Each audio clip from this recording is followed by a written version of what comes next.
오늘 저는 히브리서 6장 9절로 마지막 20절 말씀을 중심으로 영혼의 닭 같은 소망이라는 제목으로 말씀을 나누고자 합니다. 사실 우리가 어제 시간 관계상 다루지 못하고 그냥 넘어간 본문이 바로 앞에 있는 히브리서 6장 4절로 6절의 말씀입니다. 참으로 이 말씀을 읽을 때 우리의 마음에 두려움이 임하고 누가 이 말씀, 이 심판의 말씀에서 자유할까 하는 강력한 경고의 말씀을 접했습니다.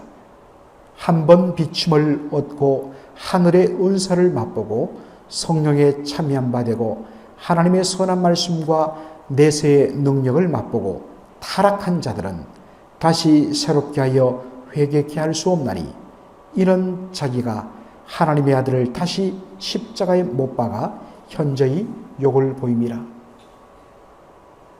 구원의 은혜를 맛보고 정말 성령에 참여한 바 되고 하늘의 빛을 한번 비침받은, 우리로 말하면 구원받은 사람들, 그런데 그가 타락하고 무너지면 다시 새롭게 회개할 기회를 얻지 못한다. 다시 말해서 우리의 구원이 취소될 수 있다라는 말씀으로 들리기 때문입니다. 아마도 이 경고의 말씀을 들은 이 초대교회 유대인 출신 성도들은 충격을 받았을 것입니다. 왜냐하면 지금 자신들의 그러한 상태가 바로 그 앞에 있기 때문입니다. 바로 이 마음을 간파한 히브리서 저자가 곧바로 그 다음에 이어서 말씀하는 것, 이것이 오늘 저희가 읽은 본문 시작인 히브리서 6장 9절의 말씀입니다. 사랑하는 자들아, 우리가 이같이 말하나 너희에게는 이보다 나은 것과 구원에 가까운 것을 확신하노라. 원문에 보면 특별히 영어 성경이 헬라어 문법을 표현을 그대로 직역을 잘 해놓습니다. 그래서 서신서를 읽을 때는 꼭 옆에 영어 성경을 같이 두고 보시면 참 좋은데 6장 9절 말씀은 무엇은 단어로 시작하느냐 할 때 but, 그러나라는 단어로 시작합니다. 이렇게 말할 수 있습니다. 비록 우리가 이같이 말하기는 했지만 이같이 말하는 것은 무엇입니까? 한 번 비춤을 받고 성령에 참여한 바 되고 정말 그 놀라운 은사를 받고 구원의 기쁨을 맛봤지만 타락하면 다시 회개할 기회가 없다라고 하는 그 말을, 경고의 무슨 말, 심판의 무슨 말을 우리가 지금 너희에게 했지만 그러나 사실은 너희에게는 그렇지 않다는 것입니다. 그러면서 그 다음에 나오는 말이 뭐냐? 너희에 대하여 우리가 확신하노니 라는 표현이 나옵니다. 너희에 대해서 우리가 확신하노니. 그런데 이것을 좀 더 정확하게 번역하면 너희에 대하여, 즉 너희의 구원에 대하여 우리는 확신받았다. 누구에 의해서? 하나님에 의해서 확신을 받았다라고 이야기하고 있습니다. 하나님이 너희 구원에 대하여 우리에게 확신을 주셨다는 것입니다.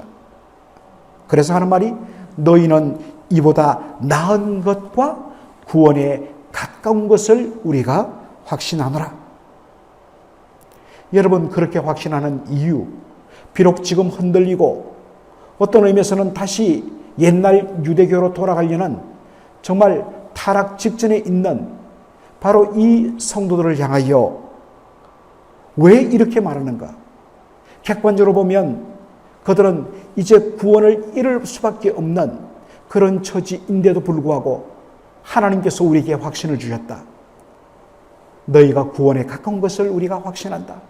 왜 이렇게 성도들에게 위로와 격려의 말씀을 한 걸까요?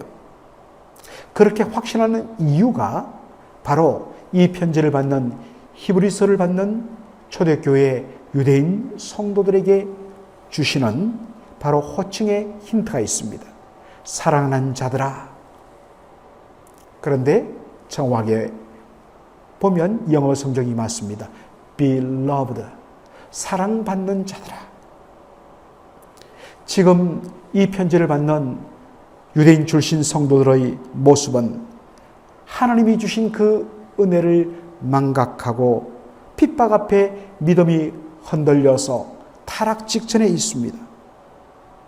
그런데 이들을 향하여 사도가 한 말이 무엇입니까? 사랑받은 자들아, 하나님에 의해서 사랑받은 자들아 라고 말하는 것입니다. 그렇다면 우리는 이렇게 질문을 던질 필요가 있습니다. 왜 히브리서에 보면 거듭거듭 정말 한 챕터 넘어갈 때마다 한 번씩 왜 이렇게 무서운 경고의 말씀 그렇게 줄까라는 것입니다. 지난번에도 한번 말씀드렸지만 자식이 정말 부모의 속을 썩이다가 나중에는 완전 어긋난 길로 아무리 눈물로 호소하고 붙들려 해도 이 자식이 계속해서 어긋나는 길을 갈 때에 속상한 부모가 그래, 너 나가 죽어라. 너 내 자식 아니다. 너 이제 이름 호적에서 팔 거다. 정말 나가 죽기를 바라는 부모가 어디 있겠습니까?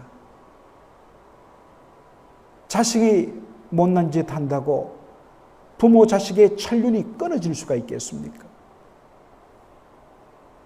왜 이렇게 무섭게 이야기합니까? 제발 그런 일 하지 말라는 것입니다. 왜? 너는 내 사랑하는 자식이기 때문에 그렇게 살아서는 안 된다는 그 마음의 호소를 하기 위함인 것입니다. 그 안타까움을 담아서 어찌하든지 간에 이들이 그 잘못된 길에서 돌이키고 정신 차리고 하기 위하여서 거듭거듭 이런 무서운 경고의 장치를 두는 것이 히브리서의 특징이라는 것입니다.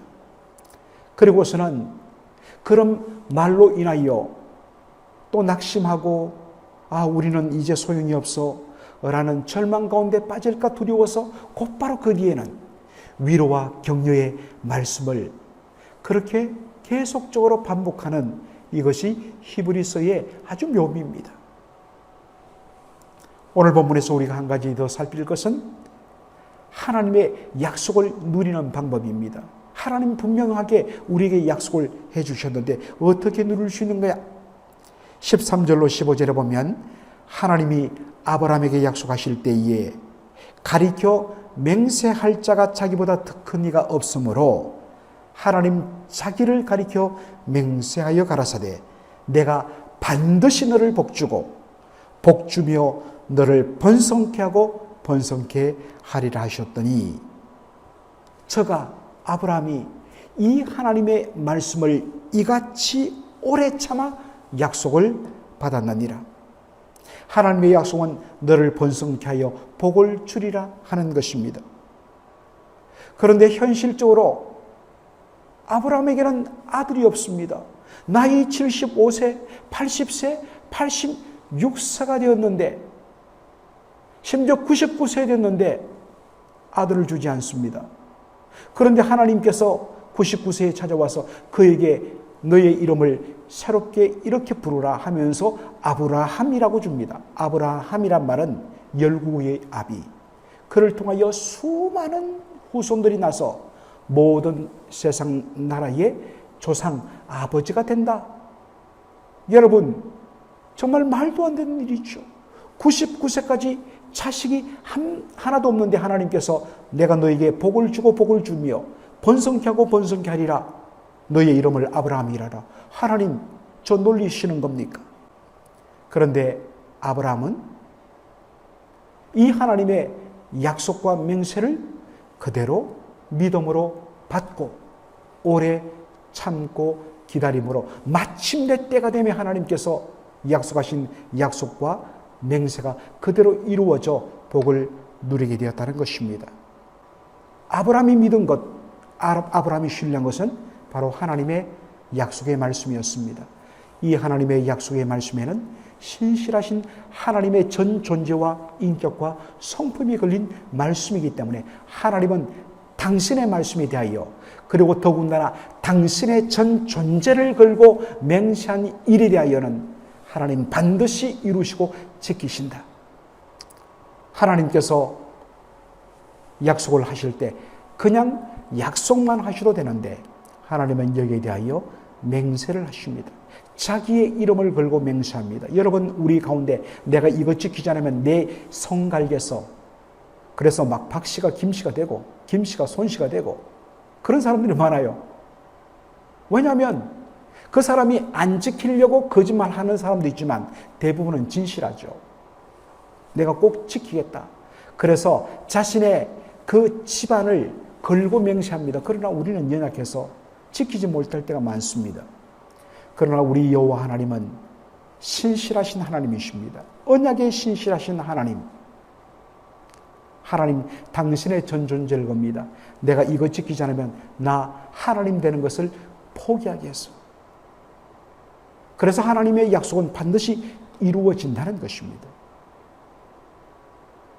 그래서 눈앞에 당장 무엇이 나타나지 아니하고 조금 그것이 더디다 할지라도 묻어두고 하나님 반드시 성취하시는 분이시야.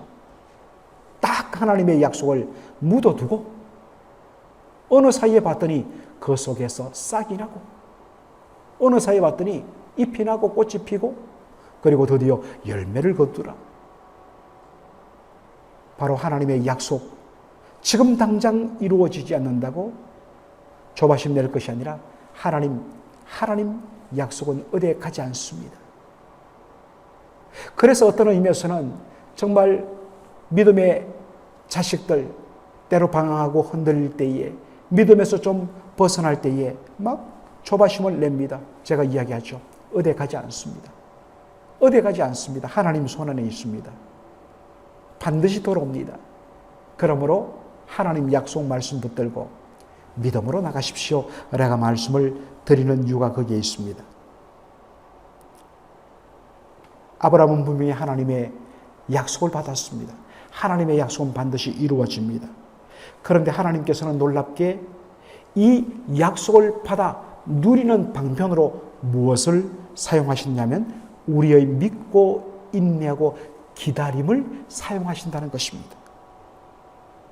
사랑하는 성도 여러분, 하나님께서 우리에게 주신 약속이 응답이 이루어지지 않는 것, 하나님께서 나를 사랑하지 않으시기 때문에 응답이 없는 것이 아니라 하나님께서는 이 약속을 우리의 믿음과 인내와 오래 참음을 통하여 기다림을 통하여 그렇게 하나님을 신뢰하며 그것을 통하여 그 믿고 기다리며 또 인내하며 참는 가운데에서 하나님을 더욱더 신뢰하는 그러한 은혜를 우리에게 더하여 주시며 연단시켜 주심으로 마침내 우리에게 어떤 의미에서는 약속의 선물뿐만 아니라 정말 하나님을 신뢰하고 그 가운데 우리의 믿음이 더욱더 깊어지는 또 다른 어떤 면에서는 더 본질적인 복을 주신다는 것입니다. 이러한 하나님의 일하심의 방법을 우리가 오늘 알 때에 분명히 내가 받은 약속이 있는데 그런데 왜 하나님께서 이렇게 더디더디 진행하실까라는 마음일 때 하나님께서는 오래 참고 기다림을 통하여서 그것을 통하여 우리가 더욱더 하나님을 온전히 신뢰하게 만들고 그렇게 역사하신다는 이 사실을 믿음으로 받고 그리고 다시 그 약속의 말씀을 붙들고 기다리는 다시 일어서는 저와 여러분 되기를 주님의 이름으로 기도합니다. 아멘. 살아계신 우리 아버지 하나님, 은혜와 사랑을 감사드립니다. 오늘 히브리서 6장 9절로 20절의 말씀을 통하여서 하나님께서는 택한 주의 백성들, 당신의 자녀들 때로 못난 짓하고 넘어지고 정말 아무런 하나님 그 어떤 근거도 없는 모습이 될 때라도 결코 포기하지 아니하시며 아버지 하나님 마침내 붙드셔서 그 소망의 폭우로 인도하시는 하나님이신 것을 오늘 이 말씀을 통하여서 확인하였나이다. 아버지 하나님, 하나님께서 바로 일하시는 방법이 그람을 알고 오늘도 하나님 약속하신 바 반드시 이루신다는 그 믿음 가운데 오래 참고 기다림으로 하나님께서 약속하신 그 놀라운 풍성한 복들을 누리는 우리 모든 성도들 될 수 있도록 인도하여 주시옵소서. 반드시 그때가 옴을 믿음으로 구하는 저희들 되게 인도하여 주시옵소서. 예수님의 이름으로 기도하옵나이다. 아멘.